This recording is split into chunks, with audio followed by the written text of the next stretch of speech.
Hello, everyone, and welcome back to the cksimsshow. On today's episode, we are going to be talking to Mr. Tom LeNoble, award-winning author, philanthropist, and all-around incredible guy. Well, before we begin, let me ask you a favor. Can you click the subscribe button and show your support? I'd appreciate it very much. Now, let's take a quick break and go talk to Tom.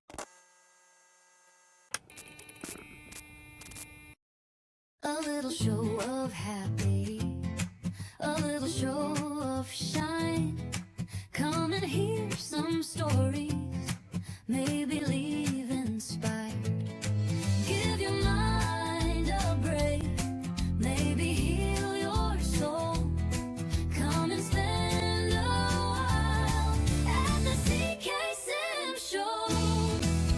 Tom LeNoble, welcome to the show. How are you? I'm great, CK. Thank you so much. I've been looking forward to joining you. Well, I am very grateful to have you here. I'm grateful to have the opportunity to tell your story. So I pronounced your name correctly, Tom LeNoble, right? You did. You did. Okay, perfect. And Tom is a survivor. I am. Yes, you are. And a best-selling book author. I am. It's right behind me. Yes, I see it. It is My Life in Business Suits, Hospital Gowns, and High Heels. It Love is. It's been great. It won 3 awards already and was on a billboard Times Square last Friday. That is fantastic. Yeah. Now that it's interesting because I find I'm envisioning that for you, right? Like to be on a billboard in Times Square, one of the busiest places in the world in a day. That must feel really surreal to have that happen. It was loads of fun to see it. It really was really great. So when did the book come out? In November. And then the book launched last November, and then the book launch party was in early December. Nice, and then it's been rocking and rolling ever since. Yeah. So tell us, if we go back a little bit to younger Tom LeNoble, what was life like for you? Well, this book is a memoir that crosses over into self-help, and it's a perfect question because that's where it starts. I grew up in a shack. We actually called it the shack. It had no hot water and no refrigerator. My dad brought home a block of ice every day and put it in the ice box. It was a 1-bedroom shack that my grandfather built, and my brother and I shared the bedroom. My parents' bedroom was the living room, although we never saw it as a bedroom. We only saw it as a living room. But that's where it all started. And, I didn't know the difference because I was a kid and there was a lot of love around and everything. But I started school when I was 5. And I remember about the second week coming home in my little 5-year-old mind, not like I'm going to say it today, as I looked around the shack and thought to myself, yeah, this is something not right. This is not how this is going to be. This is not how this is going to turn out. So, I guess you were born in poverty. That would be poverty by monetary standards. Yes, I think, let's put it this way. We were probably, back then there were a lot of classes. We were probably lower, middle, or upper, or lower. Maybe that's where we landed, but yes. Yep. Okay. But it's so interesting that you say that too. Like, so you grew up you were born in a shack, you grew up in a shack, but you were surrounded by love. I had a wonderful, wonderful mom and dad. That I love that, right? So it really doesn't mean you have to have the nicest house or the biggest house or any of that. It really is just having love, right? Yes. Difference. Yeah. At one point, what was it that made you think that this is not how it's going to be? I don't know. There was something about, I think, once I started going to school and interacting with other kids and just learning about where they lived, what they did and stuff. I was old enough to know what parts of town it was and where it was. We lived on a dirt road at the time. And No one else lived on a dirt road that was talking about it. And so, I remember my dad used to boil water on these big vats on top of a kerosene stove. I can smell it now. And that's how we would create bath water. At one point, my grandmother lived with us, and she's the grandmother that started getting messages through the fan, who ended up eventually having to be put into a home. But she was there with us. Minnie Ida was there with us for a while. So she, my brother, and I all shared the bedroom for a while. Wow. And so how old were you when you left the shack? Well, we moved next door to where we lived. My family had lived in Jacksonville, Florida since 1905. And we lived at Jacksonville Beach, which was very different at the time, not so much anymore.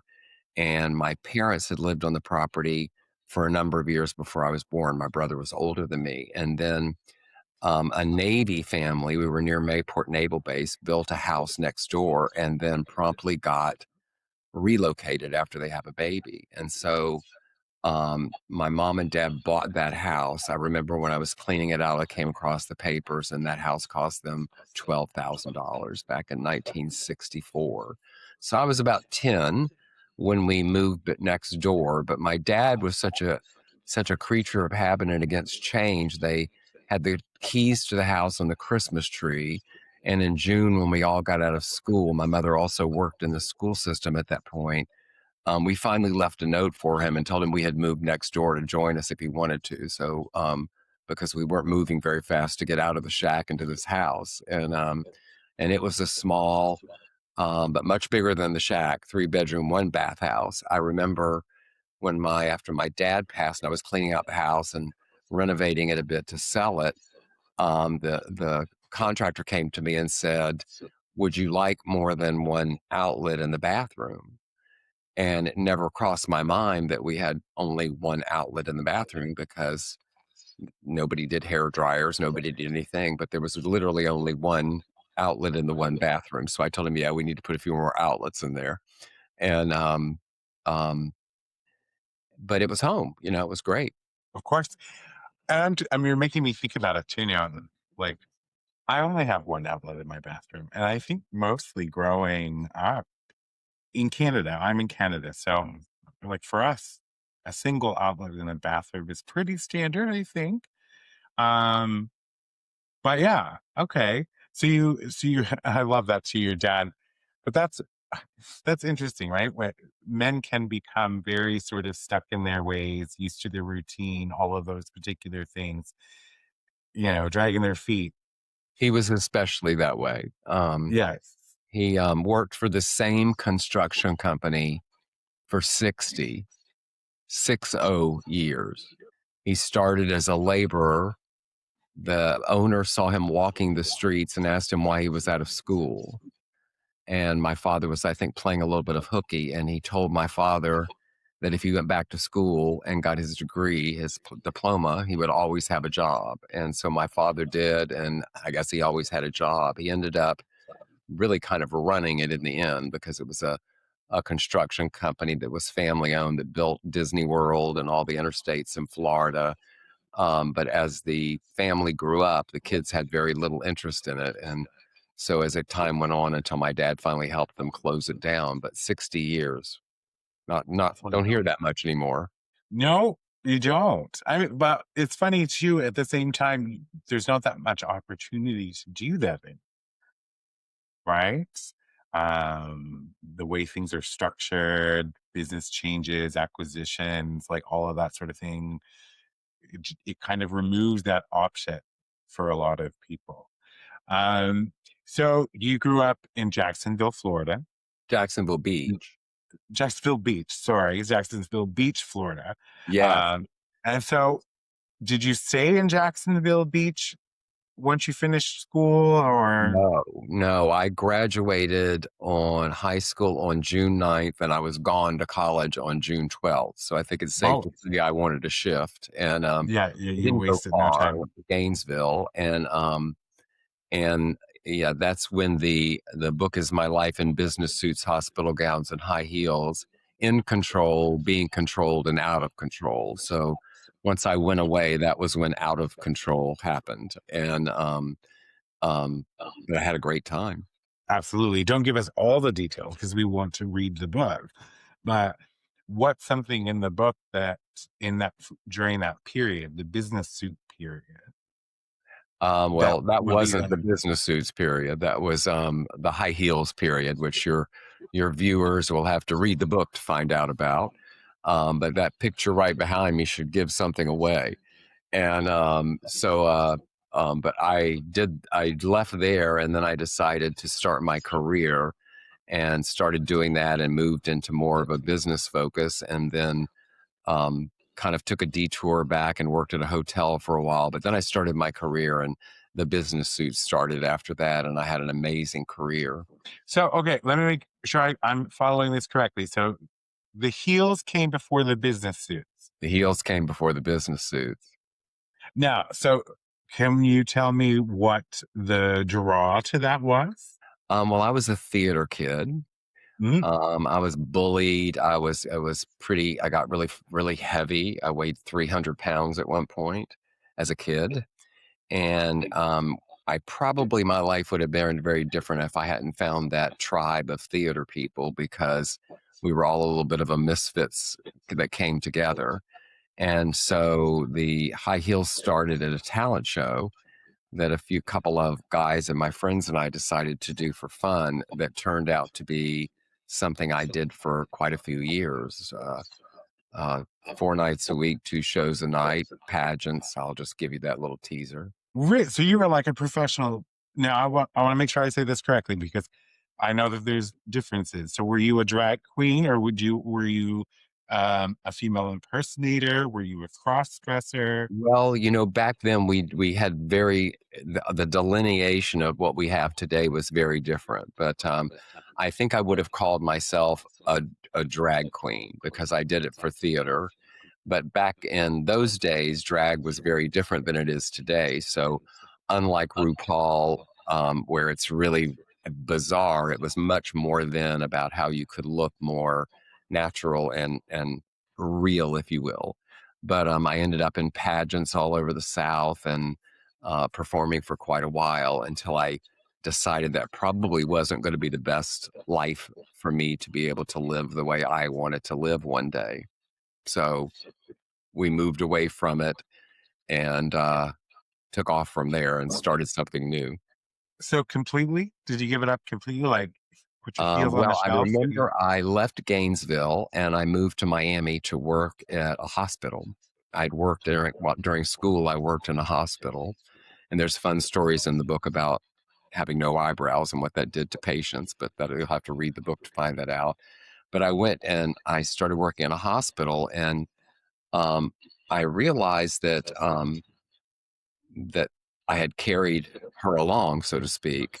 And so she was in the attic, and a buddy of mine owned a gay hotel in Fort Lauderdale. It was very big at the time, called the Marlin Beach, and said, "Come be a bartender." And I had figured out that where I was working, I was never going to really make any money because the guy that I worked for had been there 25 years and was not making much more than I was. So off I went, and I always had a chuckle because her name is Rita, was in the attic of the house I was renting, and I forgot her.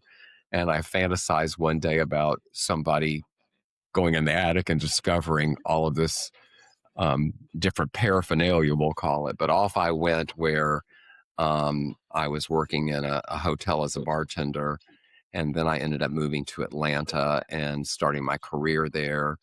And so she was hidden for many years until I moved to San Francisco about 32 years ago. And then on Halloween, only on Halloween, she started making an appearance again. But I kept her hidden. Everything in this book was kept private. I'm a really private man, and I just spilled all my secrets. Fair. So it's so interesting. I'm not really a private person because like I am, like I'll hold certain things, people's secrets, things that impact other people. I'll hold those close to the heart, right? But for me, so it's interesting because you say that drag back then was very different. It was what the kids call today. You were attempting to be as fishy as possible. Yes, yes, This is the yeah, word, right? yes. So I myself have done my younger years, um, many drag performances, Well, there um, you go. and heels and hair and pads and This all of is the, I see her. that's She's me. fabulous. She's fabulous. Yes. And so like, for me, when she did go away, right? Like she went away. We used to come out a lot on Halloween, just like you, right? And she currently lives in a little box in my closet, just in case, like if she wants to come out to play. But so I totally get that. And yeah, but I'm also at 45. I cannot walk in 6-inch stilettos Yes, well, you anymore. you bring the heels down, but the fun thing about Rita is, while she was tucked away for many years, and Halloween was only a few years, about 16 years ago, I guess, I got married, and we had a surprise for each other, and this was my surprise, and which was really a lot of fun, and let's just say the wedding was something to remember, and then a few years ago, I had a very big birthday, and I don't do parties, I do events. And I had a big party on top of a hotel here in San Francisco with 28 of my closest friends. And they had no idea I had a professional person there performing. And they thought they were coming to see that performance. And when she finished her set, I was introduced and did 5 songs, 5 costume changes, all in 25 minutes. And then thought I would never do that again. And then at the book launch party, which I decided had to be an event too, there were 90 people there, the media, everything. I decided the only appropriate thing to launch this book was to have all 3 characters show up. And so that's exactly what happened.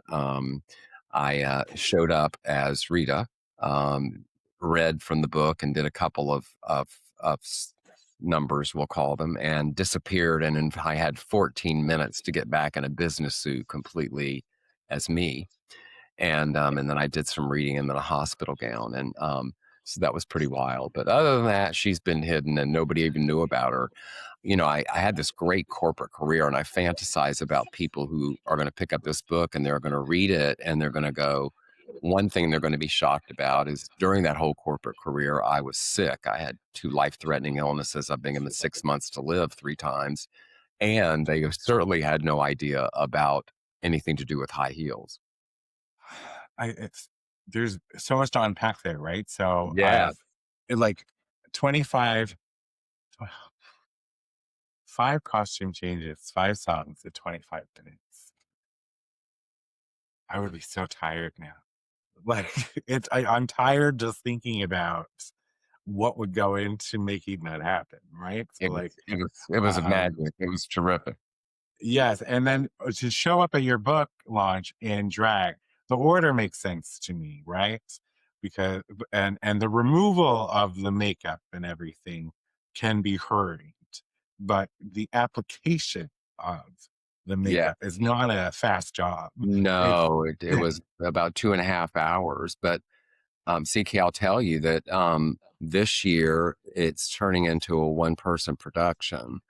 And actually, I'll tell you first, I haven't really shared much with anything. The framework has been done. It's actually, people are working on it right now, but it will be the opposite. I'll come out in a business suit, use the props of the hospital gown, and I will become her on stage in front of everyone as I'm performing. sounds amazing. That sounds amazing, actually. To watch the transformation, right? So I've seen the reverse.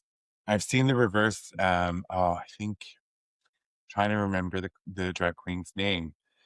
I want to say Evangelista Jones, Fashionista Jones. But anyway, they're always so colorful and beautiful.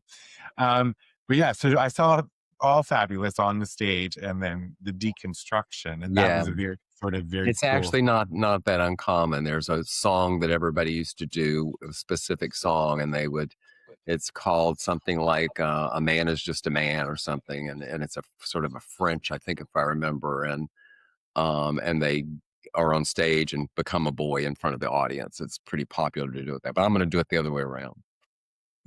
That's advantageous, and I love it. Thank you. So, and this is happening in 2026. Like, this is going to kick off in 2026. Yeah. There's so much this year. Somebody said to me 2 weeks ago, Tom, don't you need to rest a little? And I said, I have been resting. Wait till you see what happens this year. Well, that's good though. And so you now live in San Francisco. I live in San Francisco and I live on Maui. I bounce back between the two. Well, that's somebody had to.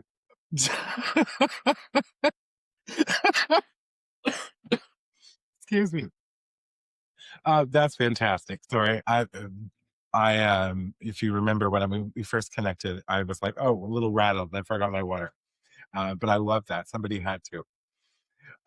My dream would be, I've never visited Hawaii, but it's on my bucket list item. I can only imagine. Although the big long centipede type things freak me out a little bit, but we can deal. Tell me when you want to give you all the details. Perfect. So you went off and you started a career. So like in here, you've decided you've done the heels, you've done the bartending, you worked at a hospital. What was your career in? Well, I'll sum it up for you. I ended up leading customer service for MCI, the long distance carrier. I was the head of customer service at Walmart.com in the early days. I ran global service operations for Palm, the Palm Pilot Trio people that are now part of HP, traveling the world. And I was sitting at my desk one day and a recruiter called from a little unknown company called Facebook. And they were still in colleges. I had no idea what Facebook was, and thanked the recruiter, told them I had my dream job, and hung up the phone. And a buddy of mine that I had worked with called me and said, I referred you to Facebook and you didn't talk to them. And so I replied, what's Facebook? And long story short, and it is a great story, which is also in the book, I interviewed with Mark Zuckerberg when he was 19 and ultimately ended up going to Facebook. I was one of the first 75 employees, I think 57, but who's counting? And ended up setting all their customer operations, a bunch of other stuff while I was there. Then I was the chief support officer for a company that's now the backbone of the Geek Squad, remote support. I worked through my consulting business at a dating site that Match.com bought, and I managed that merger. And then boards would send me in to companies as either the VP of HR or the COO with their perceived problem, which was never the problem, to fix. And then I fell in love, got married, traveled the world. And then I decided I had more to do, more to share, more to give, which is what created what I'm doing today. But the fascinating thing that I'll give you so you can really unpack it is during all of that, I had 2 life-threatening illnesses. One I was told was terminal. I've had metastatic cancer for the last 14 years. And as you can see, I'm still here. This is a lot to process, right? Like, so there's like, I'm assuming everything's in the book. So like, you're just really making me want to go get the book more and more. So that is, I want to get, I know about the illnesses and I want to get to that part, of course, but I'm like, wow, with your career trajectory from a shack in Jacksonville Beach, right? Jacksonville Beach. Yes, I will remember this. All the way up to like Facebook, and then you had your own consulting business, which is something else that we have in common. I work in transformation. Like I help people, organizations transform. Mainly through ERPs and big implementations, but and cool that you were like ground floor with Facebook and the absolute beast that it is today. Yes. Right. And how are you? Would you consider yourself retired or semi-retired now? No, I like to say I retired, being retired to be inspired. Today, I am a coach. I am a professional speaker. I'm a best-selling author. I have my own podcast called Opening Pathways, and I'm the CEO of the Academy for Coaching Excellence, which is a 26-year-old coaching academy where we train coaches around the world. But what I really do, CK, is I'm a philanthropist. I do everything I do to feed my philanthropy. And I focus on underserved communities, youth in the arts, first-gen students, some relevant women issues of the day, some other things that I feel very, very passionate about. And I did that all anonymously till recently. So I sort of, after coming out 50 years ago, sort of came out again with this book about many things in my life, that being one of them. Well, that is wonderful. And that's a very sort of robust, philanthropic sort of approach. You're kind of touching on so many major things that are happening in the world. But you had, as you mentioned now a couple times in this episode, like you have come sort of close to what doctors would describe as your end days multiple times. 3 times I was told I had 6 months to live. So tell me, how old were you when you first, or where were you when you first, like, this The first happened? time it happened was in 89, and I was diagnosed. My brother died in 85 of AIDS out here in San Francisco General, the famous Ward 86, which is, that story is chapter 9 in the book called Bubby. That's what I called my brother. And in 89, I was working at MCI on a very, very big fast track. I was at corporate leading customer service, and I decided to get tested, and right out of the gate had full-blown AIDS with 9 T cells, and made one of the hardest decisions I have ever made about 3 months later when the doctor said, "You might have 6 months to live. Do you want to do it at your desk or do something you enjoy?" So that was the first time. So what did you do at your desk? I went on disability, and then some guys, 5 other guys and myself, opened the DC Buyers Club, which, think of Dallas Buyers Club with Matthew McConaughey. I used to say that's a little Hollywoodized and has a few more hookers, but I suspect we had a few hookers too. And two of the guys that were partners lived in a building they owned, and the bottom floor was a 1-bedroom flat. And in the front room, we offered you information, counseling, and a hug and a touch when nobody else would at the time because there was nothing for us.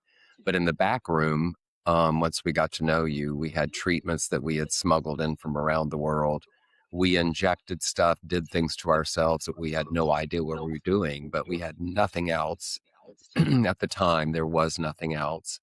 And oddly enough, of those 6 guys, none of us died from AIDS. Wow. To And be yes, to be alive and to have had AIDS during that time, like I was only born in 81, so I was born and didn't know anything of it until I was much yeah. older. So it'll be my So 37th year with HIV, and I decided after I'd left work and did that, my best friend was having a baby out here in California, and I decided if I had really any chance of anything, that I needed to either be in San Francisco or New York City. And so 32 years ago, I moved to San Francisco, and with the expectation I would come here and die. because you didn't know any different at that time, there was nothing Well, else for you. no, I came, the stories in the book where I came and I had a big birthday party a little south of San Francisco and brought 12 of my best friends and my parents, because when my brother died, no one knew each other. And he was like playing Julie Cruz director. And I did not want my parents to go through that where they didn't know these people that were my friends. So I brought them together. We had a party. And on the last day of the party, the day after my birthday, I came back to San Francisco, met the moving truck. My parents came a day later, and I already had the apartment put together where it looked like I'd lived there for months, and started my life in San Francisco. And I was still on disability. And I ended up, couldn't find a doctor because of what was going on. They all waiting lists. And I got a phone call one day for a cancellation for the incredible Mary Romaine, a physician here at the time, who was quite an activist. She's in the book. And ended up seeing her. And I was put in the hospital the very day I saw her for 2 weeks because I was very, very ill. And then I got better and I ran clinical trials in her office. So we became a team. I ended up being the executive director of a nonprofit that was focused on children with AIDS.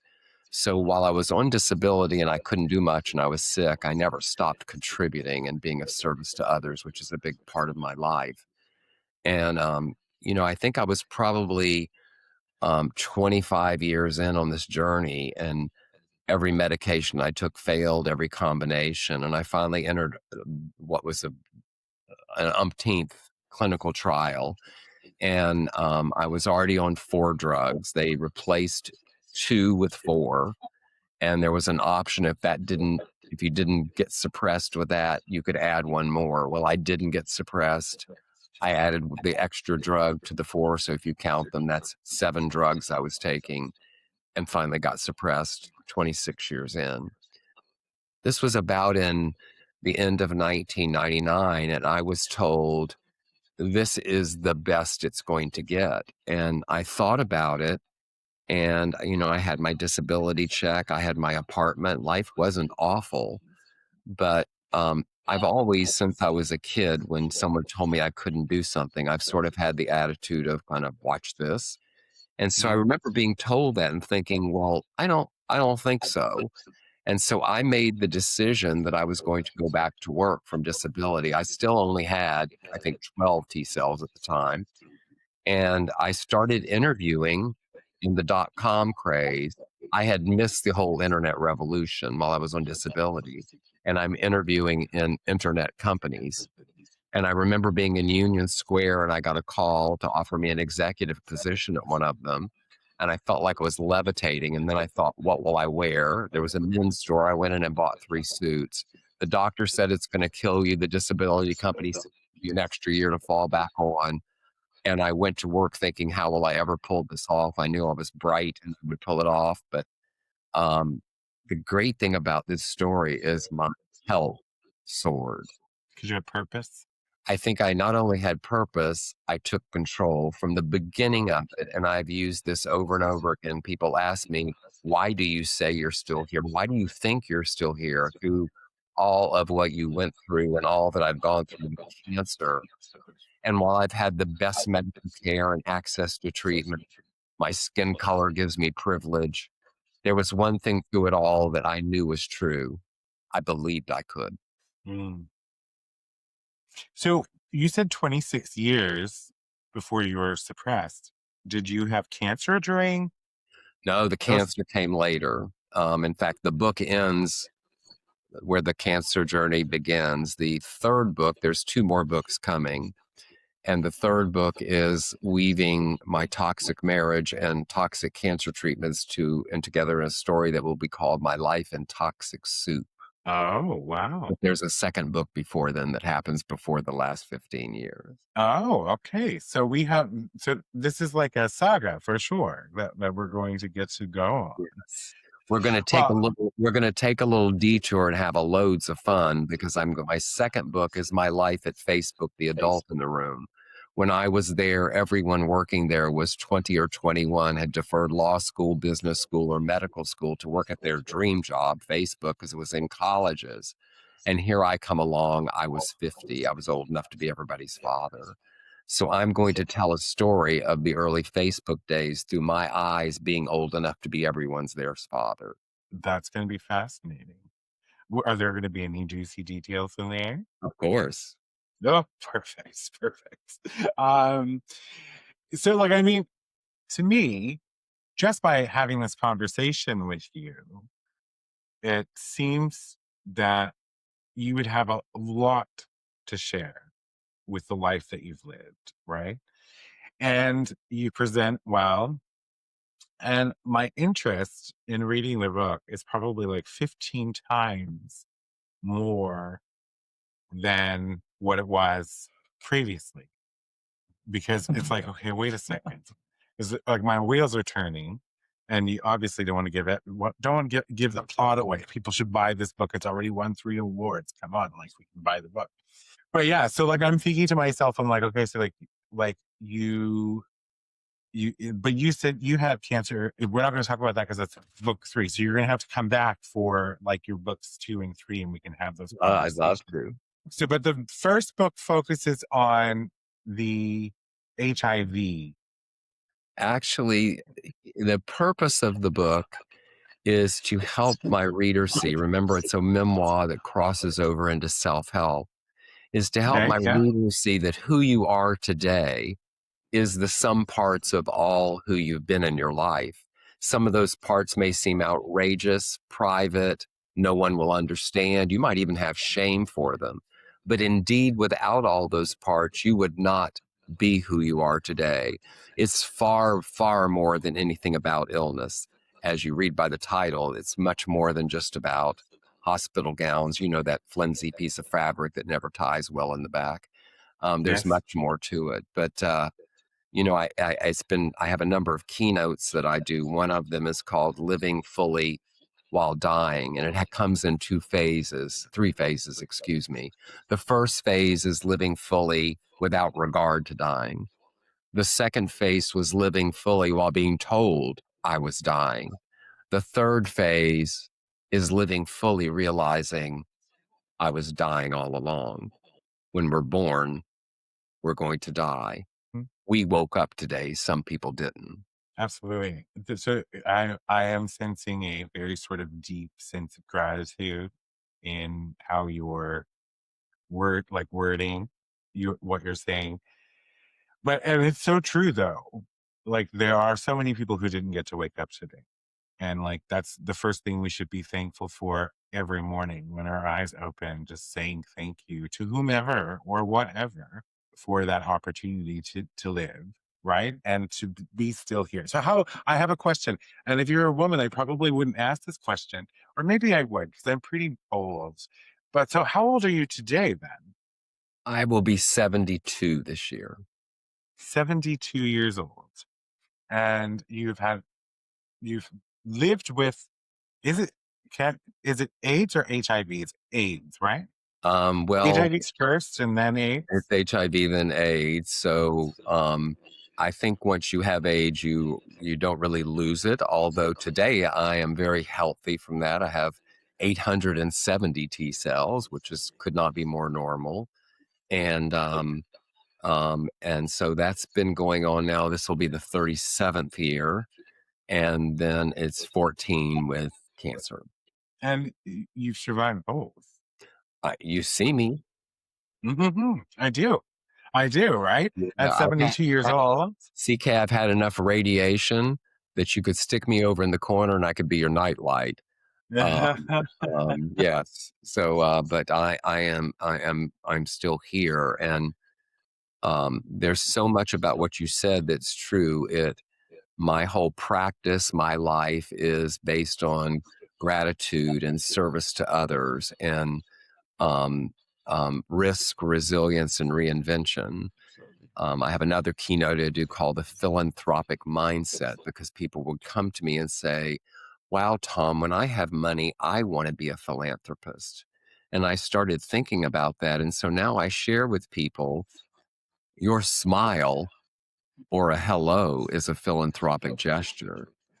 I work with a lot of nonprofits and share with them that the $1,000 check or the 4 quarters should be honored the same way, because they come from someone's wealth with the same spirit, with the same intention.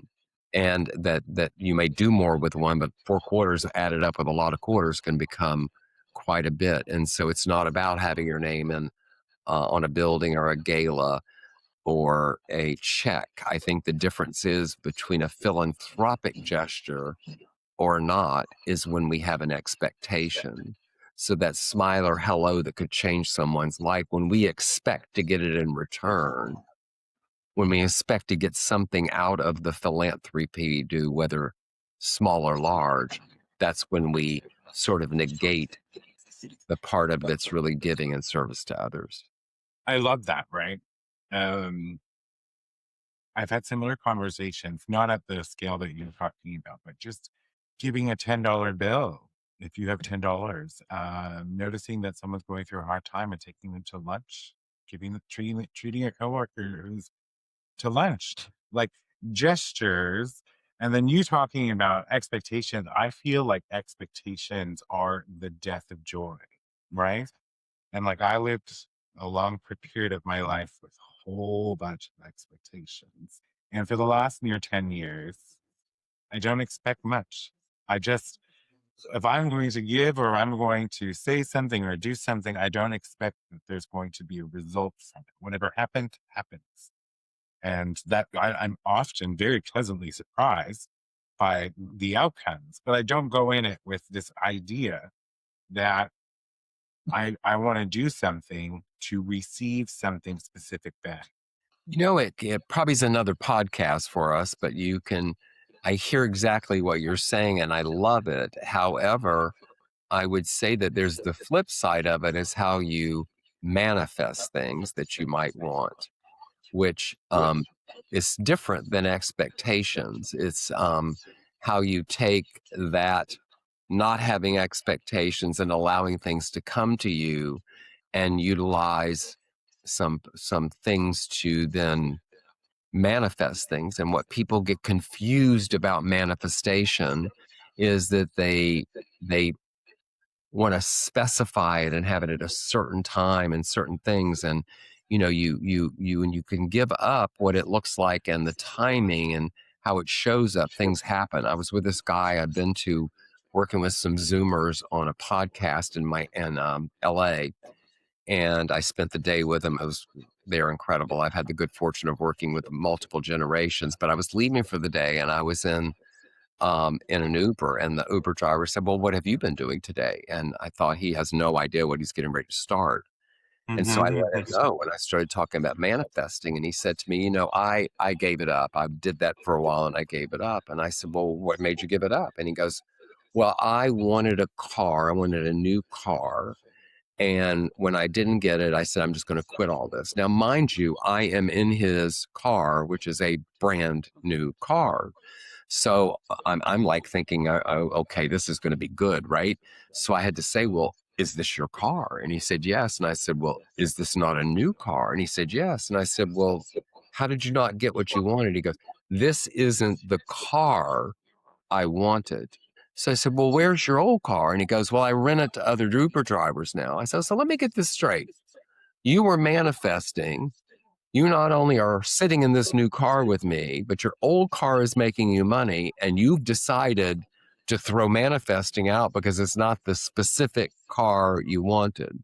Well, you can imagine where the conversation went. By the time I got out of the car at the airport, he said, "Just a moment." And he said, "Thank you. I think I'm going to start manifesting again." Well, I love this story, right? Because it's so accurate. Sometimes we can over specify what it is we're looking for. We can over specify how we want to receive it, when we're going to receive it. Like, that's not how this works, y'all. You can put a picture of your car on your fridge or Absolutely. on a vision board or things like that. But one of the things that I love is I saw it on Facebook. No, it wouldn't have been Facebook because I haven't been on Facebook for almost 10 years, but that's a different story, another podcast. Instagram. And it was something along the lines of, you are currently living in a prayer right now. I lost the phrasing, but essentially you are currently living in the life that you have asked for previously. And that always gives me cause for pause, right? Because I look back to say 10 years ago, I could not have manifested that I would have a podcast, be talking about life and meeting interesting people like Tom and finding so much joy in doing that. It was just not within the realm of possibility then. And so I do know that I'm living in things that I have manifested. already. And I think for a long time, I did do, like, as I said, expectations. I did have expectations. I did want things in a specific time, in a specific way. And I have one thing that I desire the most. And I've sort of let go of, like, I have pictures, right? Reminders. Um, and I know that it's going to come to me, but what in its time.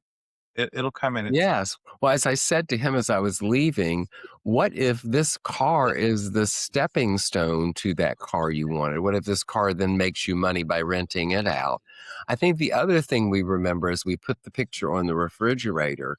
Don't forget to say, I want that or better. Mm, yes, I like that. I like that. Yeah. I want that or better. Yeah. I think it's just, and live in the gratitude, I think, is also a very good foundation for Yes, manifestation. Because you're absolutely. just, Yeah, I had a yeah. client that said to me recently, I wanted to make I think it was 200,000 in revenue last year in the business. And I said, well, what revenue did you make? And they said 200,000. I said, well, what's the problem? Well, it didn't show up the way I wanted to show up. It showed up, I didn't get it in the revenue way I designed it. It kind of came to me in a different way. Well, hello. But I said, when you manifested it, when you thought you were manifesting or you were putting it out there, whatever word we want to call it, and you were thinking of getting it, why did you put the cap on it? Yeah. And it's tricky because we're so, like, I think humans are so Yes. programmed to try and be in control of everything and all of that. And to me, one of the things that what I did, and I'll share this, being mindful of time, was I had lots of dreams, lots of manifestations, lots of expectations surrounding them. And I started to free myself of the expectations, but then thought to myself, well, if you believe it is, it will be. So how do I start living in the manifestation now?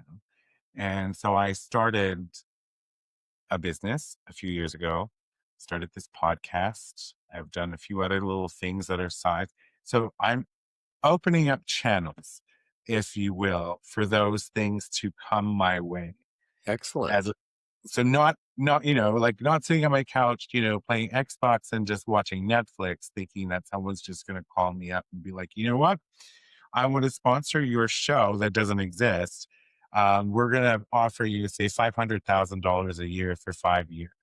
How is that going to happen? I'm not saying it's impossible, but I'm just saying, like, I think we need to help sometimes the universe be able to deliver the gifts Yeah. that we're So, trying to don't forget the or better. I'll tell you or better. my favorite story. I took coaching in the late 90s before coaching was even a coaching thing, before there were federations, going to be an 18 billion with a B industry this year. Back then, if you said you were a coach, they thought you were coaching the soccer team after school. I had to call it employee development when I used it in a corporate environment. Well, I remember when I took this work with the founder, who's a psychologist, and I did some work with her. I actually took the first course when I had 6 months, one of the times I had 6 months to live. By the way, I rode my bike from San Francisco to LA 9 months later. Another Wow. story for another day. But I had this dream that I would work with this person in delivering this to more people. I went away and had my illnesses, my corporate life, so on. Well, today, almost 27 years later, I'm the CEO of the coaching academy that is based on the exact same coursework I took in the late 90s. I work directly with her today as the founder, and I run the business. So you see, we don't know when things come. We don't know how they will look. What I do know today is I would not have been equipped to do it. I would have not had the skills to do it had I not taken the journey that I told you about earlier in my career. That's just it. You mentioned that, right? We are the sum of all of our parts over Yes. time. And my story is pretty much the same. I wouldn't be who I am today without every choice, decision, mistake, fall, failure, success, every Absolutely. single piece of it makes me who I am today. And I like who I am today. Isn't it the Right. best? That's a feat in itself, because 10 years ago, also didn't think that was possible. So, yeah, so you're fantastic. And I really enjoyed this conversation. And I am going to go and add your book. I'm hoping I can get it on Amazon. Actually, I know I can, because I just pulled it up right before, because I wanted to zoom in on your drag. Yeah. Um, so The I'm going to, audible is in my voice. yes, that's another podcast. I don't like audiobooks. Yeah. But I'm a book reader too. I like to hold yeah, it. yes. So I'm going to add the paperback to my cart right now. So the book is out. People can get it on online major bookstores. It's won multiple awards. You have a show that's going to open up sometime this year in San Francisco, like a one-man show. I'm not going to limit it to where it's going to Yeah, open, but it's there going you to go. be I like that. a one-person show. I've already built out the framework for it, and there's so many other things going on besides that. So there's a lot happening. That's just one thing that I have my eyes set on, but it's really, really exciting to think of that happening. And people can check you out at tomlenoble.com. Now, I will link this in the description. Yep, all my socials, and I welcome anybody to write me an email, resilience@tomlenoble.com. I love I to love this. interact with people. I have no problem giving it out. So resilience@tomlenoble.com. But I'm easy to find. So yeah. Perfect. Well, I want to thank you for being here. I will get your book and I will review your book. I'm very excited to read it. When can we anticipate, for those who are going to get this book and now start reading, the second iteration? Yeah. We're planning on the second book going to publishing in early summer. So hopefully it'll be out early fall. So it's not that great of a wait here. No, And it's that's not going to be that great of a wait at all. perfect. Yeah, Well, thank you very much for being on the show. I appreciate it it immensely. was a I wish you the delight. best. Get back in touch when your book's coming out again, your second one, and we can talk about that one a little bit more candidly. Yes, I wish you the best. And for everybody at home, get out there and live your wildest dreams.